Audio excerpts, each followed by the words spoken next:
अस्सलाम वालेकुम। दादी अम्मा के टोटकों ने तो सबकी बोलती बंद कर दी। जंग को साफ करने के लिए थोड़े से वॉशिंग पाउडर में नमक मिलाकर खूब रगड़ कर धोएं तो दाग साफ हो जाएंगे। बैगन या आलू काटते वक्त हाथों पर जामुनी रंग आ जाए तो नमक मिलाकर हाथ धोने से दाग खत्म हो जाता है। रात को सोने के दौरान नाक बंद होना, अक्सर नज़ला ज़ुकाम के बायस दौरान नींद नाक बंद हो जाती है और सांस लेने में दिक्कत महसूस होती है और नींद टूट जाती है। इसका आसान और मौसर इलाज ये है कि नीम के पत्ते पानी में अच्छी तरह तोड़कर जोश दें, फिर इसमें 1 चम्मच नमक शामिल करके नीम गर्म पानी से नाक अच्छी तरह धोएं।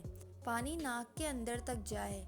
इंशाअल्लाह बंद नाक सही हो जाएगी और बाकायदगी से रोज़ इस्तेमाल करने से नाक का बढ़ा हुआ गोश्त भी ख़त्म हो जाता है। अगर मुंह में ज़ख़म हो जाए या मुंह का अल्सर हो जाए तो केले और शहद का मिलाकर पेस्ट बना लें और इसे मुंह के अंदर मुतासिरा हिस्सों पर लगा दें। इसके कुछ दिनों के इस्तेमाल से मुंह का ज़ख़म सही हो जाता है।